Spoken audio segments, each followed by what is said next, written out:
It's such a joy for us. April 14th, which was only a few days ago, marked 1 year since we were set in as the campus pastors.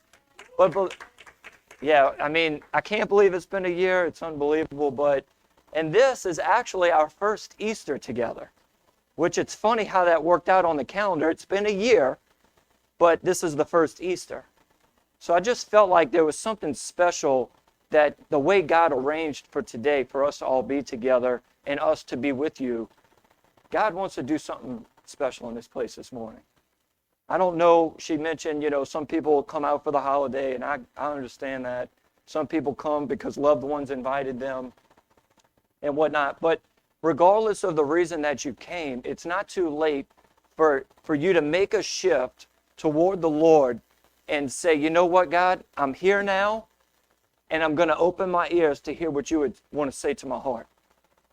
Because I had this thought earlier this week. I was in here just praying for today, praying for you. And I felt like God showed me the value of a holiday like this. And we see Christmas as well, where it helps us to take a moment to recalibrate and see what really matters in this life. It's easy for us to check the religious box. We think that this whole thing of church and Christianity is just about us doing a bunch of performances and a bunch of religious systems trying to earn rightness with the Lord. But it's not. It's not what this is about. And I feel like Easter reminds us of the simplicity of what we're here for. It's about Him, and it's about you. At the end of the day, your family's not going to be there with you. They may have even drugged you to church this morning. I don't know. I know I was drugged to church growing up. It was like, altar calls. My mom's like trying to knock me out of the aisle into the front of the church to accept Christ. I remember all of that. But my mom's not going to be there when I stand before God. Your neighbors are not going to be there. Your pastor's not going to be there. It's just going to be you and Him. And Easter is a great reminder of that today it's about you and it's about Him. Two people, you and Him.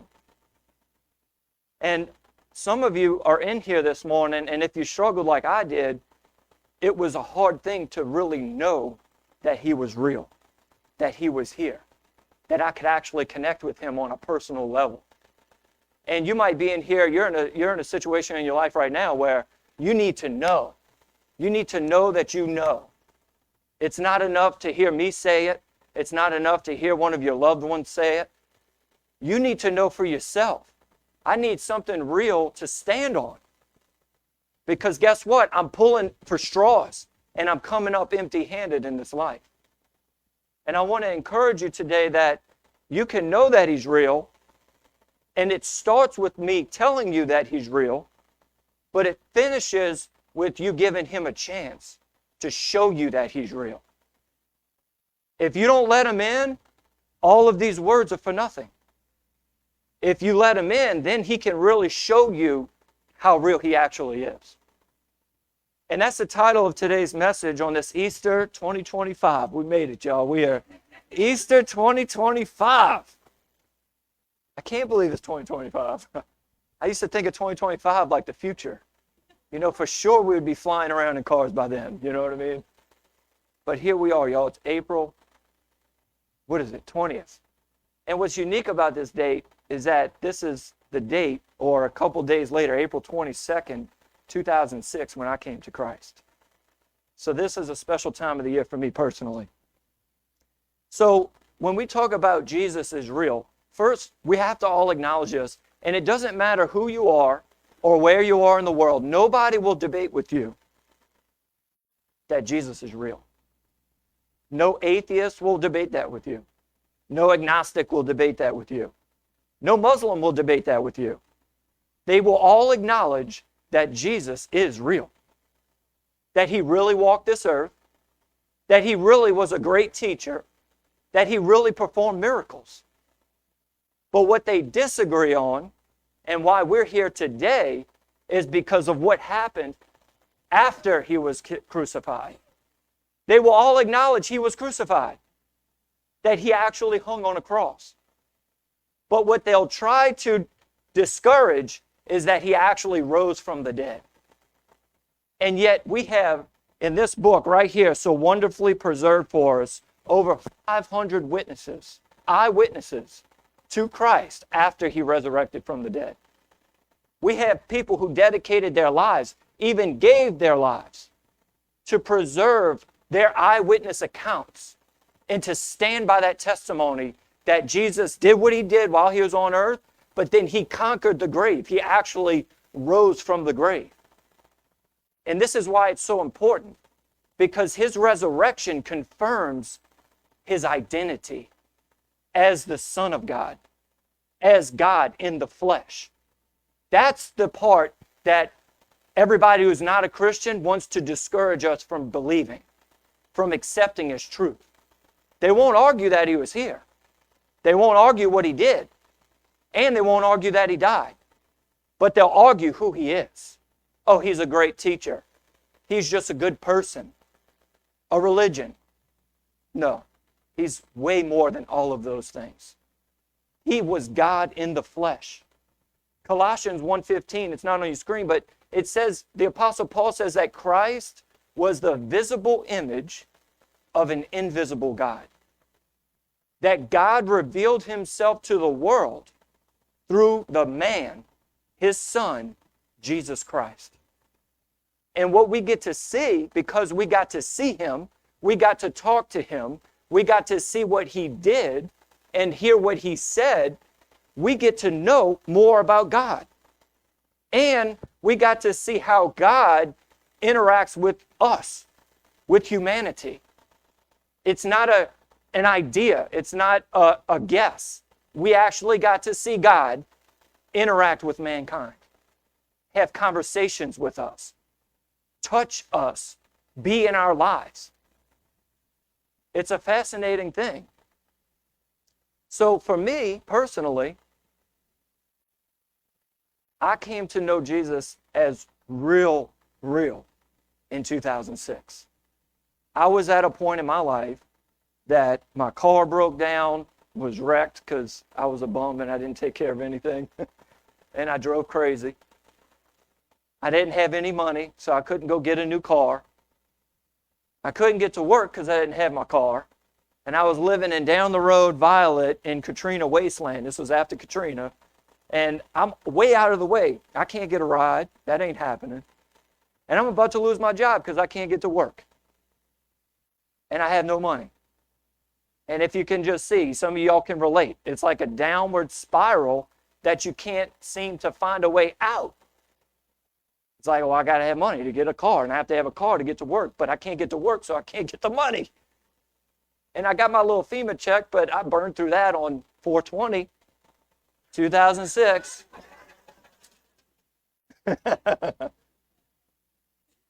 I had it all figured out, right? I was going to buy all the weed that day. We were going to smoke all day long. And then you were going to bring me to go get a car with the little bit that I had left. But then they weren't there when I needed them. How many of y'all can relate? You put a little too much trust in people, even your best people, and they weren't there when you need them. And guess where else they're not going to be? When you're standing face to face with the Lord, they're not going to be there. Doesn't matter how good they make you feel now. Oh, you good, you fine, do you.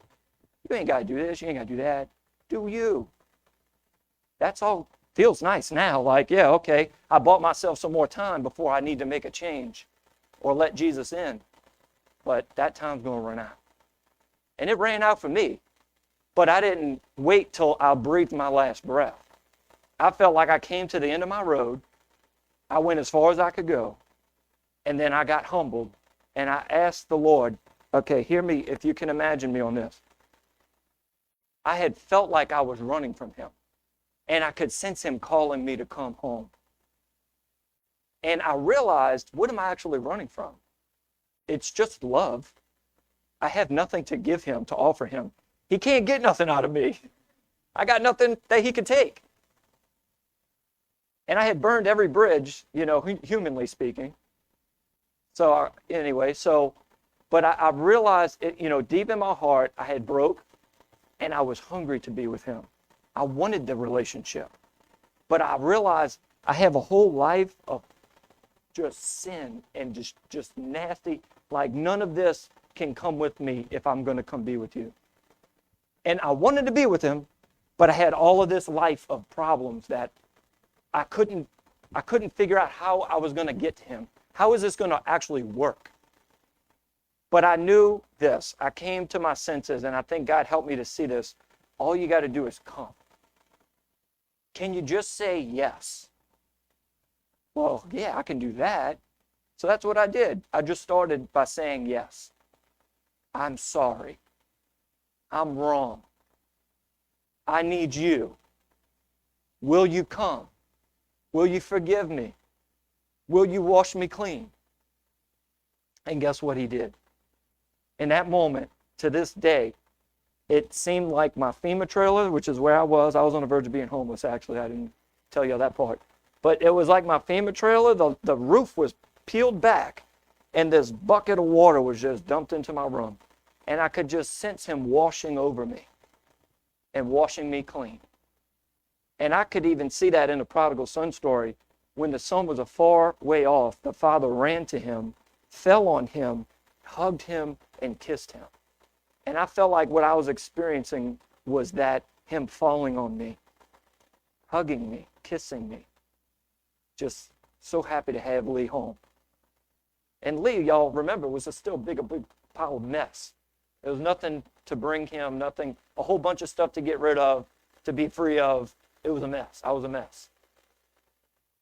But I did that, and I'm not going to be able to go into all the details, but I received it. I had his peace. I had this experience with him, but I was still terrified of my situation and how I was going to get out of it. I really thought I was about to be homeless, and that was one of my biggest fears in life. I was 20 years old, y'all. I thought anytime I was ready, I thought I was going to snap my fingers and be rich. I didn't know how that was going to work, Rhonda, but I just thought, you know what? That's how it's going to work. But now I was on the verge of being homeless, and I broke. So I asked God for a sign. I wrestled with doubt. And you know what? He didn't get mad at me. He didn't throw me back away like, who you think you are asking me for a sign? I just forgave you. He wasn't like that. You know what he did? Seconds after I asked that, in my mind, in my FEMA trailer, the house burned down across the street to the ground. Long story. I can't tell you it all. But they never found out how the fire started.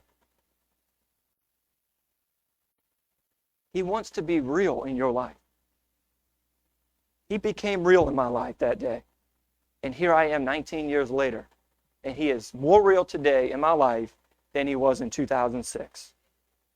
But it all started, I knew truth, I had heard truth, but it all started when I opened the door of my heart and I let him in to come show me he was real. And I want to show y'all 4 areas of my life that I've actually experienced, but these are 4 areas of all of our lives that Jesus wants to be real in. He doesn't just want to be real in this book. He doesn't want to just be real between him and his people and his angels and all of that. He wants to be real in your life. He wants you to know how real he is. And it's these 4 areas, whether it's distance, you might feel like there's such a distance between you and God, it just doesn't feel like that gap can be closed. For some of you, it might be doubt. You just wrestle with doubt like I did. The difference was I broke. So my doubt wasn't helping me out much. Like, what am I going to do with this? Give him a chance. You know what I'm saying? Like, what do I have to lose? And then what about failure? We all wrestle with failure.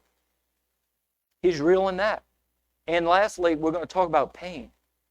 How he's real in pain. He's real in your pain.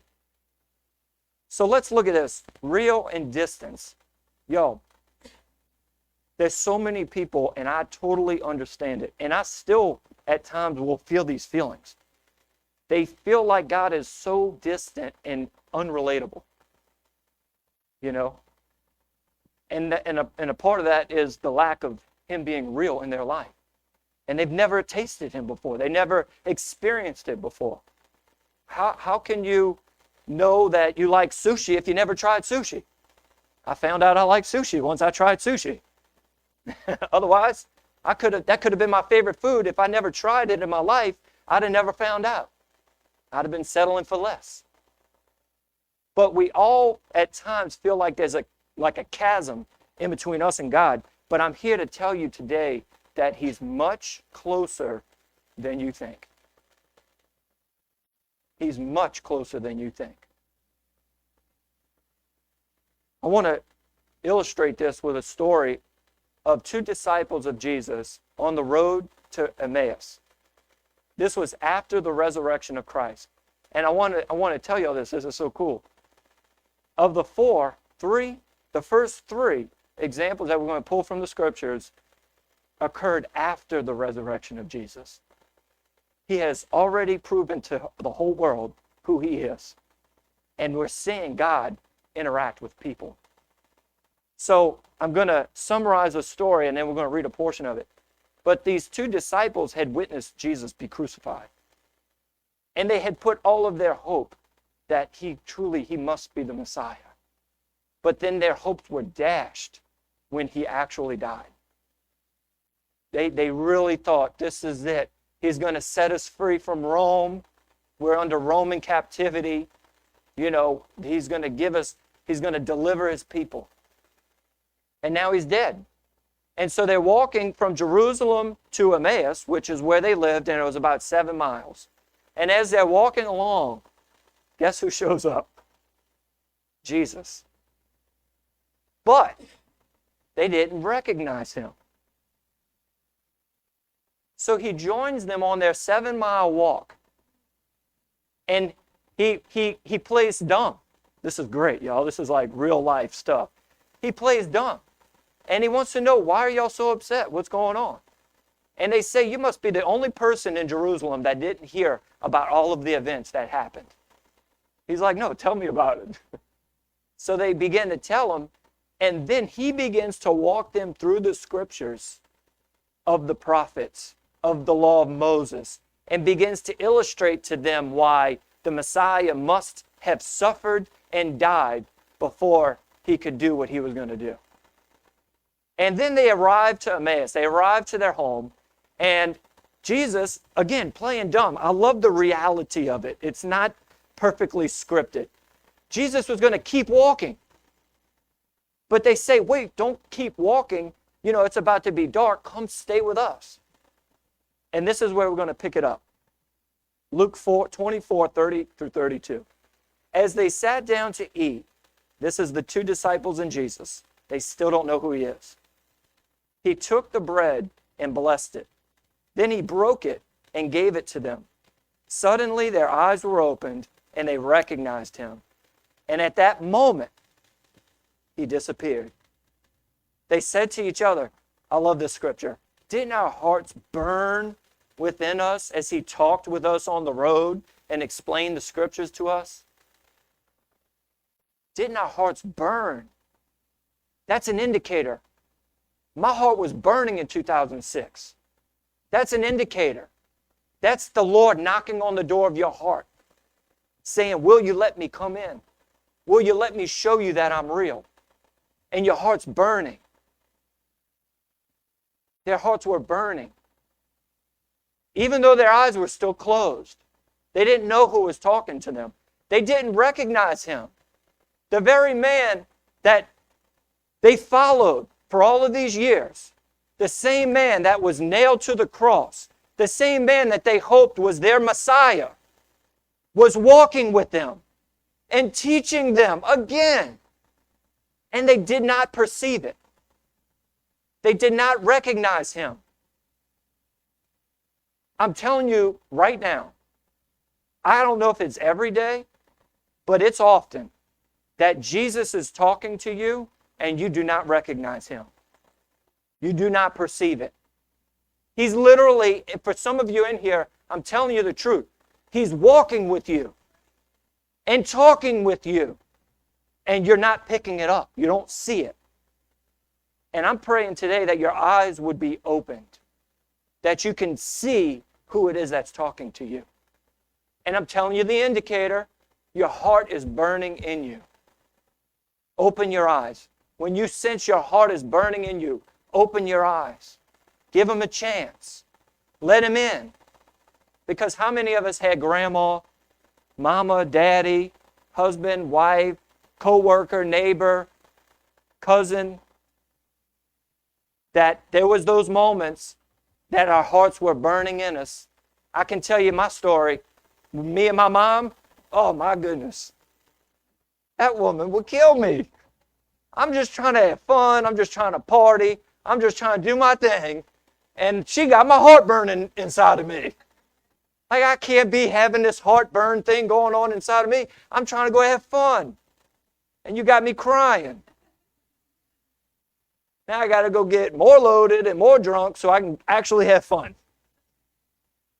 I got to get rid of this. This is like messing me up. This don't go with what I got going on in my life. He's just waiting for you to realize that he's been there all along. How about real in doubt? We've all struggled with doubt from time to time. It doesn't matter how righteous you are, how great your faith is.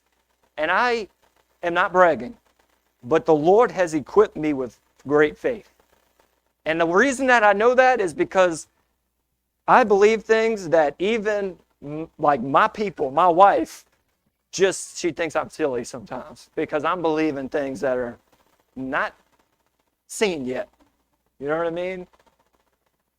But I believe it. But I still deal with doubt. I still get nervous. It happens. And that was common even to the disciples, y'all. Again, after the resurrection, the same disciples that Jesus handpicked, follow me, doubted. They doubted. How much more are we going to doubt? They touched him. They watched him raise people from the dead. They wrote about it. And yet they struggle with doubt. Let's look at this very popular story of a man that we call Doubting Thomas. Have we ever felt like a Doubting Thomas at times? So the way this comes about is after the resurrection, Jesus is dead. The disciples are scared. They had already abandoned him. They didn't want to die. They didn't want to suffer. They were afraid. They ran. They ran for their life. And guess where they found themselves? Hiding in a room. And guess who appears in this locked room with them? Jesus. And they recognize, that's hard to not recognize when, wait a minute, there was 11 of us, now there's 12, because Judas went away. We know that. And here Jesus says, I'm sorry, there would be 10.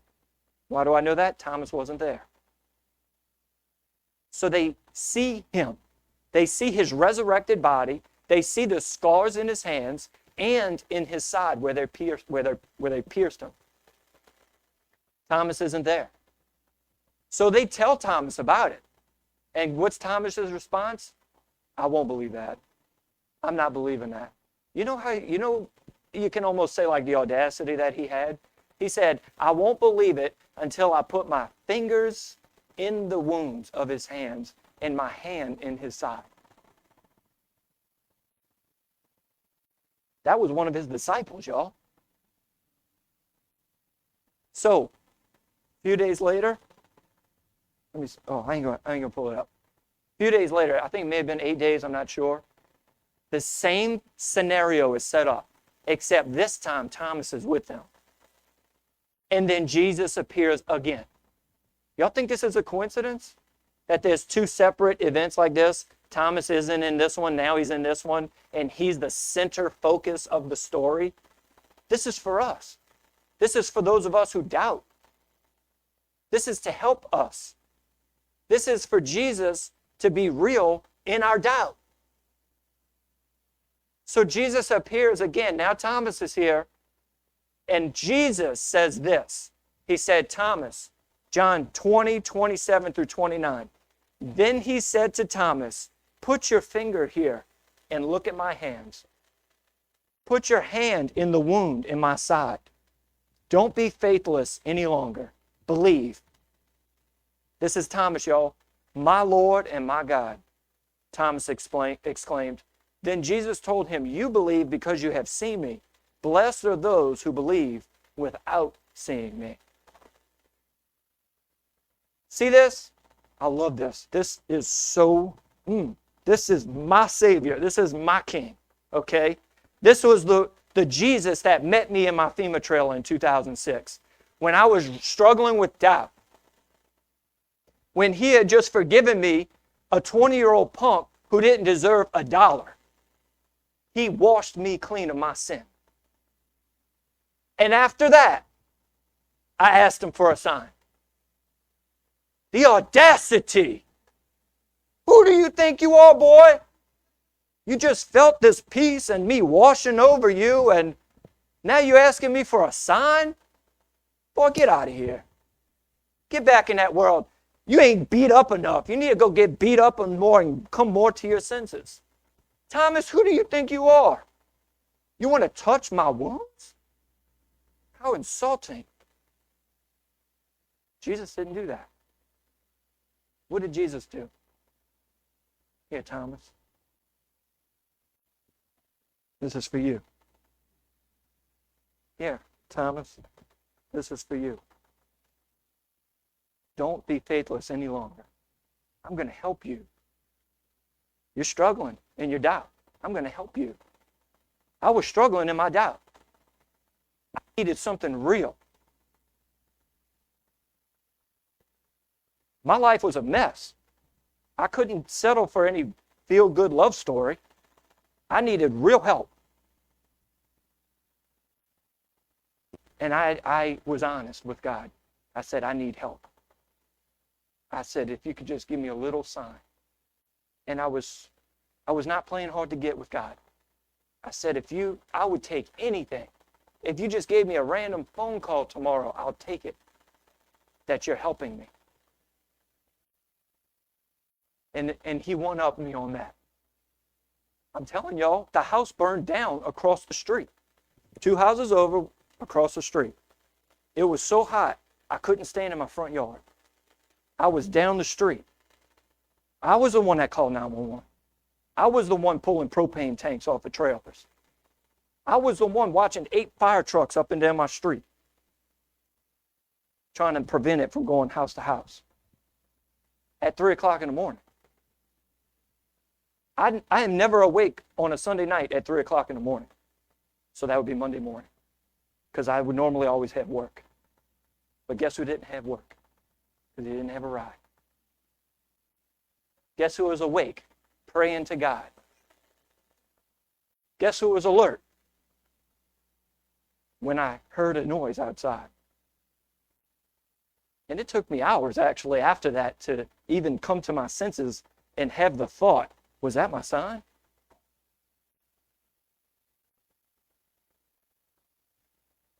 God is real. Jesus is real in doubt. But you got to be honest with him. And you got to ask him for help. Failure. Come on, y'all. How many of us have experienced failure, tasted failure in here?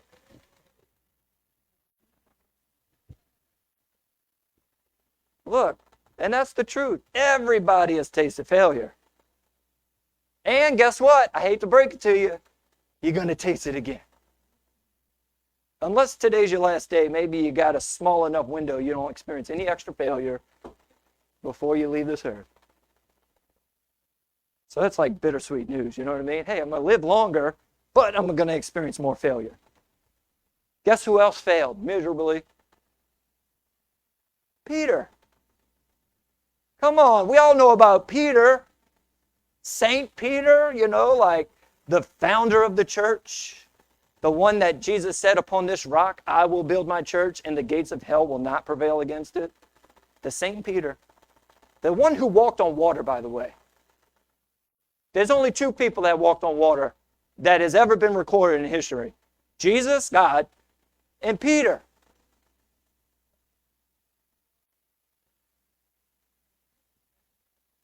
That's right. And guess when else he lost his faith? When Jesus was arrested. He bailed. And he had just told Jesus, even if I have to die with you, I will never leave you. And you know what Jesus' response was? And look, Jesus is about to be crucified. He said, before the rooster crows in the morning, you will have already denied 3 times that you even know me. And that's exactly what happened. Then Jesus is crucified. The disciples scatter. He raises from the dead. And now, he had just given them the miraculous catch that we talked about last week. Because the disciples abandoned even their new identity as followers of Christ and went back to being fishers of fish. They abandoned their call that Jesus said, follow me and I will make you fishers of men, and they went back to fishing for fish. And that's where Jesus finds them, fishing for fish again.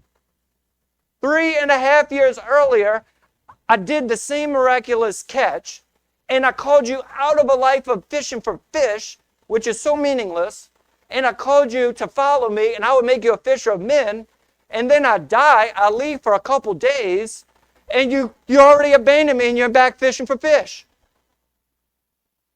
He wasn't mad at them. He didn't scold them, just like he didn't scold Thomas. No, he gave them another miraculous catch to remind them who he was and what he's capable of. And then he picks them up, gets them back on their feet, reaffirms them in who they are. They failed. Peter failed miserably. He's famous for it, in fact. But Jesus worked with Peter in his failure. He picked Peter up. He got Peter out of there. And he restored him. I'm just going to read one of the 3. But Jesus had a restorative process for Peter. Peter denied Jesus 3 times, and then Jesus gave him an opportunity to commit himself wholeheartedly to Jesus 3 times, to cancel each one of those out. John 21:15 says, after breakfast, because they had the miraculous catch, they find Jesus on the shore cooking breakfast. That's so sweet.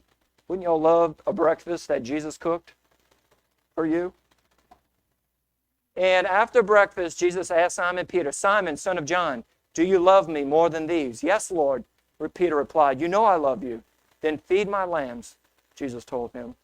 And that's what we're doing here this morning. This is what Peter would be doing if he was here this morning. He'd be feeding Jesus' lambs. He does not discard you when you fail. He helps you. He doesn't beat you while you're down. He gets down to where you are and he picks you up. This is important. I want y'all to hear this. Jesus loves you, but he doesn't just want you to feel better about yourself. He doesn't want to leave you in a state of failure. He doesn't want to leave you in that state of being down. He loves you. He'll get down on your level, but the purpose is to get you out of it, to help you overcome it, because he's got so much greater in store for you. And guess what? He's going to use the failure to your advantage. He's going to use the same one that the enemy wanted to use to count you out, the same one that the devil was trying to use to sift the disciples and disperse them to prevent any of this gospel from getting out. The same failure is the one that's encouraging you right now. The same failure that you experience, God's going to use it for your good. He's going to use it as a testimony, and it's going to help somebody else in their failure. They're going to get to experience God, Jesus as real in failure. It didn't ruin you, and he didn't beat you up over it. He helped you in it. And lastly, is real in pain. You know, many of us can tend to act impulsively due to pain. And the bad thing about that is, when we act impulsively, it could be a quick drink. It could be drugs. It could be anger. It could be stealing. We're desperate, we grab. I did that. I did all that. We act impulsively because we're in pain.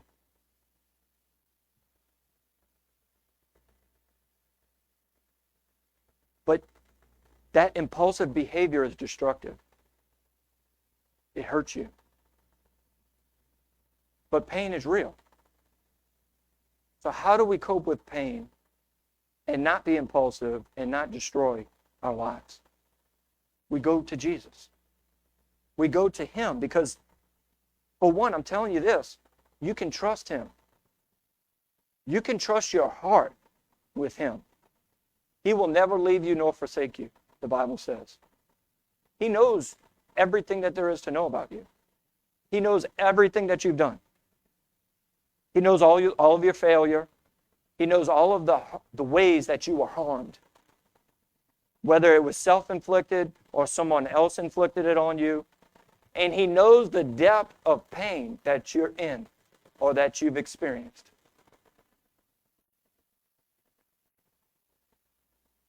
And He can relate. That's crazy. That's the part where my mind is blown. The King of all of the universe, the one who spoke creation into existence, subjected Himself to human pain and frailty. Emotional pain. He was betrayed by one of His hand-selected 12 with a kiss. Anybody ever been condemned to die because one of your friends kissed you on the cheek and gave you away? Let's read this. Isaiah 53, 3-9. The first three references were all after the resurrection. We're going to the way back here. We're going to the way opposite end of the spectrum. You might think, oh, to the beginning of Jesus' life? Nope. Way before that. 700 years before that. And y'all, America's only been in existence for 250 years. This is 700 years before Christ was born that these words were written about Him. Let's read this. He was despised and rejected, a man of sorrows, acquainted with deepest grief.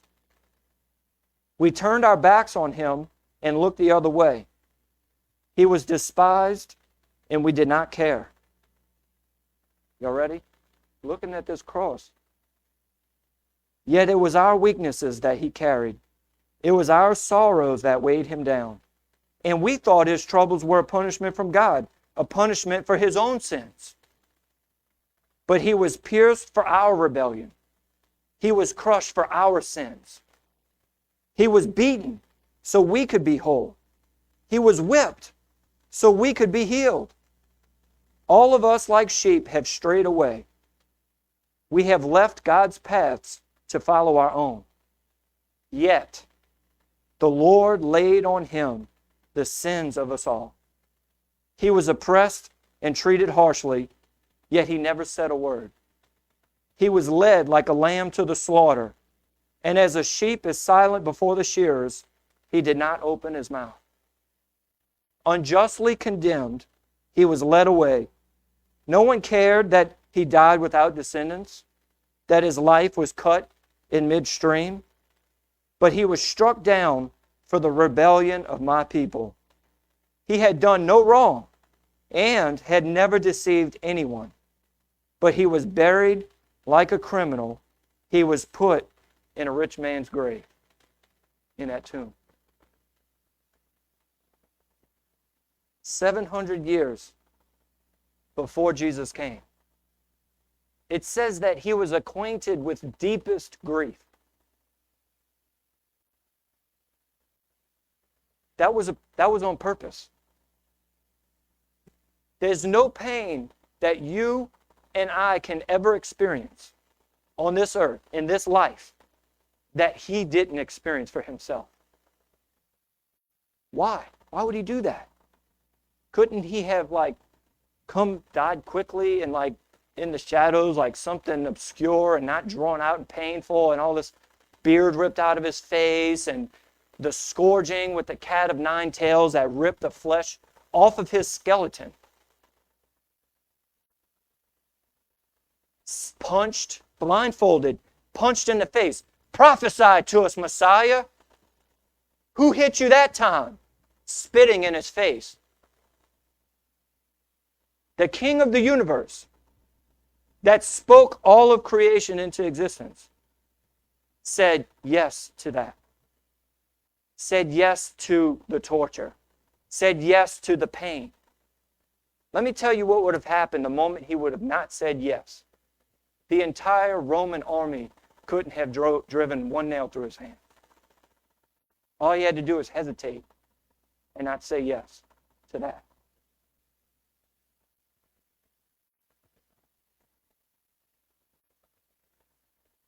He hung on that cross naked. They gambled for his clothes at the foot of the cross.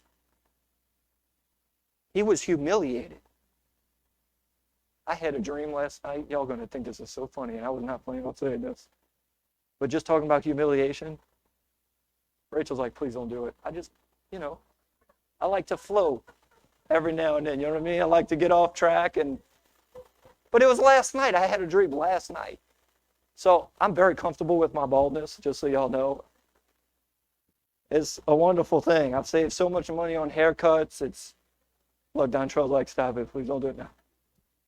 But in my dream, I was with somebody. I had a hat on like the entire time.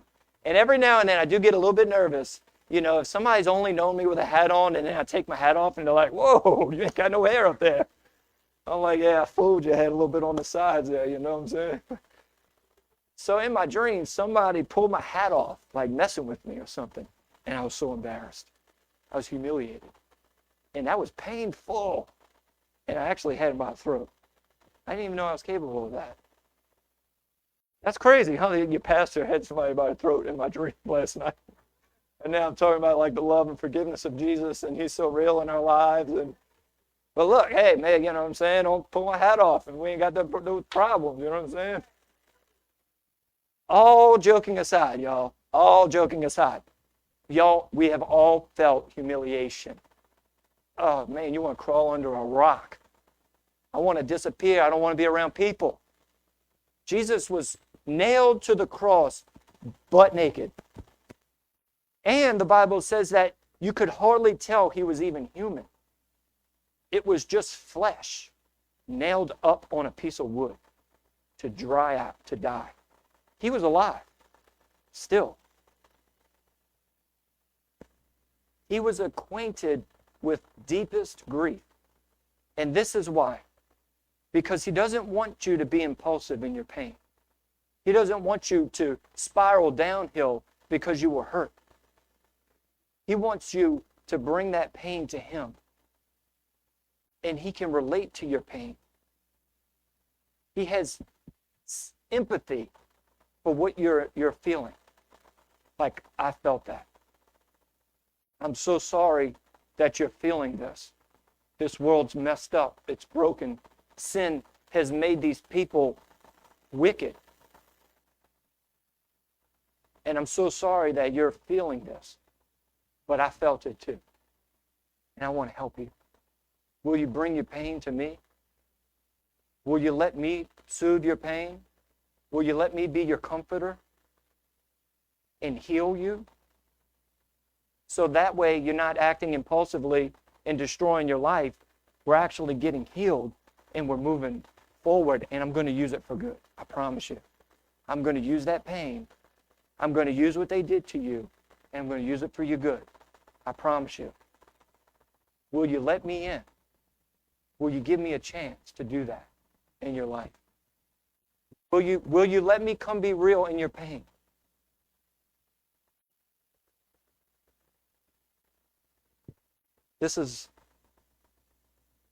I have two, I really want y'all to take home.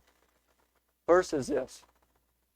What I just read to you about him being acquainted with deepest grief was not the end of the story. Because if he would have just been tortured and died just like any other human being, we could appreciate him for that. Like, wow, that was very Thoughtful of you. But if he would have stayed in that grave, you can't help me. But he didn't stay in that grave. Let's read verse 10, which is right after verse 9, what we just read. It says, "But it was the Lord's good plan to crush him and cause him grief. Yet when his life is made an offering for sin, he will have many descendants." He can help a whole lot of people. He will enjoy a long life, and the Lord's good plan will prosper in his hands. Look, we don't think about this conscientiously, but this was a Roman device for execution. That's all it was. That's all it existed for. The same way that an electric chair exists. It doesn't exist for any other reason. You're not like, well, what do you use that for? You know that an electric chair is to execute somebody. This was for execution, y'all. And now it's decorating our sanctuary. It's decorating some of your necks, our t-shirts, our signs. We got the cross everywhere. Why? Because, Jesus took the execution device and he turned it into a saving device. It's through this same cross that was used for death is now used for life.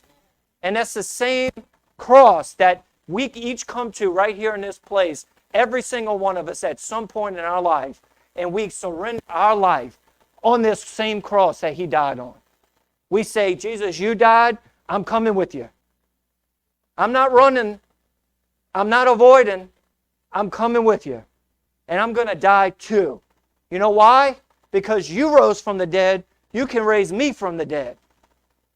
And my old self, that old Lee that was in 2006, that big mess of a young person that I was, is dead. He's gone. And he's never coming back. And then the resurrected Lee, the one who's married now to my dream wife, has 4 beautiful children, a business, and pastoring a church, is the new Lee that's standing in front of you today. The old Lee was on the verge of being homeless. I couldn't even take care of myself. The new Lee, after that old one died, is up here standing in front of y'all today. How amazing is that? How amazing is the power of God, is the power of the life of Christ, that we're sitting here 2,000 years later with a room full of people, which is one of many, many, many full rooms today on this morning, all over planet Earth. I'm going to Africa next month. Guess what?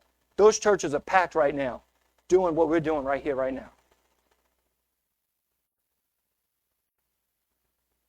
That's real. Just letting you know. Now, that might not be real to you yet, but that's real. He was a construction worker, y'all. Jesus.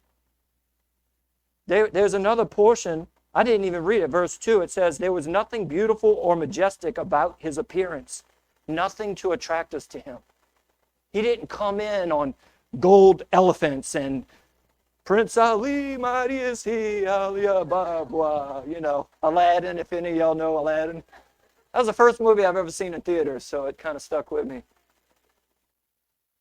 That's terrible, huh? Y'all are so like, what is this dude thinking? Is this a real church? Yo, thank God for the cross. Yes, it's a real church. But dude, listen, he came in low. He was born to homeless people. Mary and Joseph had no place to stay, nowhere to have him. They had him in a barn. He was laid in a feeding trough. It just doesn't get any lower than this. He was a construction worker. He called some fishermen. He wasn't, look, I'm so amazing. He came in low. And yet, oh my goodness, I was a construction worker.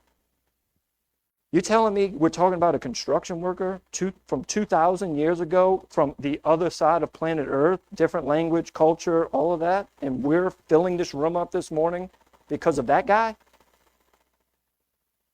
He's real. I'm letting you know he's real. But is he real in your life? That's the question. Is he real in your life? And as I close, I want y'all to hear this. 100% of us in this world have a problem, and it's called sin. And that problem of sin, the Bible says the wages of sin is death. That problem has a 100% mortality rate. You will die because of your sin. You will be separated from a holy God who in him there is no sin. You will be separated from him forever. He has created a place called hell to banish sin and all of the death that comes with it. All of the tears, all of the pain, all of the suffering, all of the destruction and chaos that comes from that evil is being banished from his people forever and from him. And Satan's going there, and all of the demons are going there, and sin is going there. So that's why there's a 100% mortality rate. Because we're all guilty, that's why it affects 100% of us. And because we're guilty, we're all going to experience this death. But God began to do things that you and I could not do to overcome that mortality rate. He came first. He didn't have to come. He came into this world. He lived a sinless life. Nobody can claim that. Nobody can say, I've never sinned. He did something you couldn't do, didn't he? He died. He paid the price. He suffered to the degree that all of the sin that we are guilty of deserves. All of this talk about a cross and a beating and a scourging, it's all because of the sin that we did. He paid the price. You couldn't do that. And then he rose from the dead. He conquered the grave. He conquered death. You couldn't do that. So what we see is all of this work, all of these things that had to transpire, all of this stuff that had to happen to erase my sin guilt, my mortality rate of 100%, that I had no hope of overcoming on my own. Guess what he did, y'all?